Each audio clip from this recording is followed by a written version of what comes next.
दो नाम, दो अलग अलग आवाजें, एक जिसकी आवाज में मोहब्बत और इबादत दोनों थी और दूसरा जिसने हर गाने को मस्ती और जिंदादिली से भर दिया, मोहम्मद रफ़ी और किशोर कुमार। किसकी थी वो आवाज जिसने हमारे दिलों पर सबसे ज्यादा राज किया? आइए जानते हैं इन दोनों महान गायकों की जिंदगी से जुड़े कुछ अनकहे किस्से और उन गानों को जिन्होंने इन्हें सदा के लिए अमर बना दिया। 24 दिसंबर 1924 पंजाब की कोटला सुल्तान सिंह गांव में एक बच्चे का जन्म हुआ जिसका नाम था मोहम्मद रफ़ी। बचपन में उनकी आवाज ने गांव वालों को हैरत में डाल दिया था, लेकिन असली सफर तब शुरू हुआ जब रफ़ी साहब ने बॉम्बे का रुख किया। 1946 में आई फिल्म अनमोल घड़ी में नौशाद साहब के संगीत निर्देशन में रफ़ी साहब ने तेरा खिलौना टूटा बालक गाया।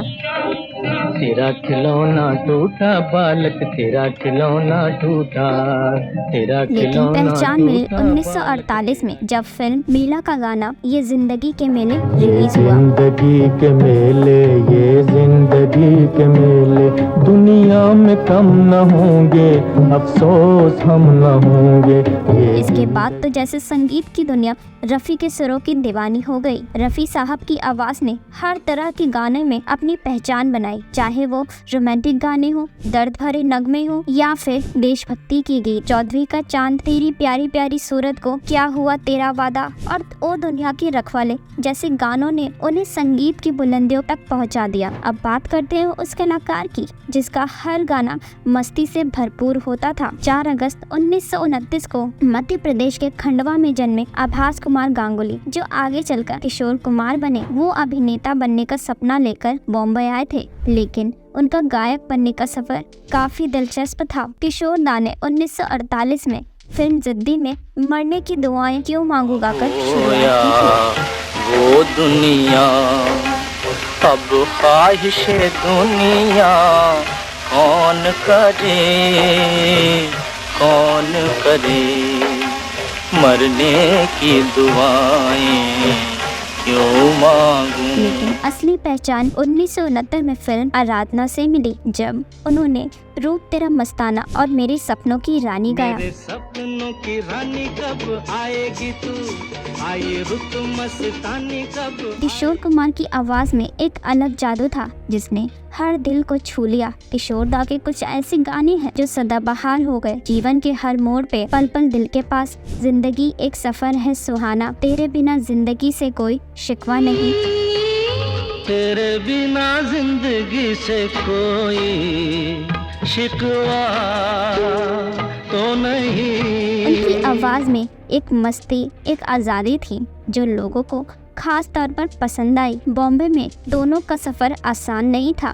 रफ़ी साहब ने जहां नौशाद साहब के साथ अपनी पहचान बनाई, वहीं किशोर दा ने भी धीरे धीरे गायक के तौर पर खुद को स्थापित किया। इन दोनों में एक खास बात यह थी कि वे एक दूसरे का बेहद सम्मान करते थे। एक बार किशोर दा ने मजाक में कहा, रफ़ी साहब आपकी आवाज़ तो भगवान की देन है, मैं तो बस कोशिश करता हूँ।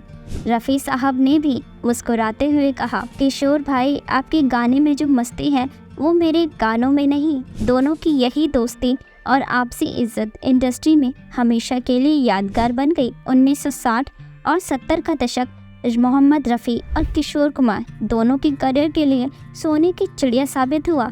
जहां रफ़ी साहब ने शोले, कभी कभी और मुगले आजम जैसी फिल्मों में अपनी आवाज़ दी, वहीं किशोर कुमार ने अमर प्रेम, कटी पतंग और शोले जैसी फिल्मों में अपने गानों से दर्शकों का दिल जीत लिया। रफ़ी साहब के तेरी आंखों के सिवा दुनिया में रखा क्या है, और किशोर दा के मेरे सपनों की रानी कब आएगी तू गाने ने मेरे सपनों की रानी कब आएगी तू, आए रुत मस्तानी कब। हिंदी सिनेमा को वह आवाज़ दी जो आज भी लोगों के दिलों में गूंजती है। 1980 का दशक संगीत प्रेमियों के लिए बेहद भावुक समय था। 31 जुलाई 1980 को मोहम्मद रफ़ी हमसे विदा हो गए और 13 अक्टूबर 1987 को किशोर दा भी इस दुनिया को अलविदा कह गए। लेकिन उनकी आवाज़ें आज भी हमारे दिलों में धड़कती हैं, क्योंकि दोनों ही संगीत के ऐसे सितारे थे जिन्हें भुलाना मुमकिन नहीं। रफ़ी साहब की आवाज़ में जो सुकून था, मन हरि दर्शन को और आए। किशोरदा की आवाज में जो मस्ती थी वो हमें हर गाने के साथ नई यादें देती है। श्रीमती की कलावती की सेवा करे जो पति की, जरूरत है जरूरत है जरूरत है। तो कौन था सिंगिंग का सच्चा बादशाह? मोहम्मद रफ़ी, जिन्होंने रोमांस और दर्द को अपनी आवाज़ से सजाया, या किशोर कुमार, जिन्होंने हर मूड को मस्ती और जिंदा दिली से भर दिया?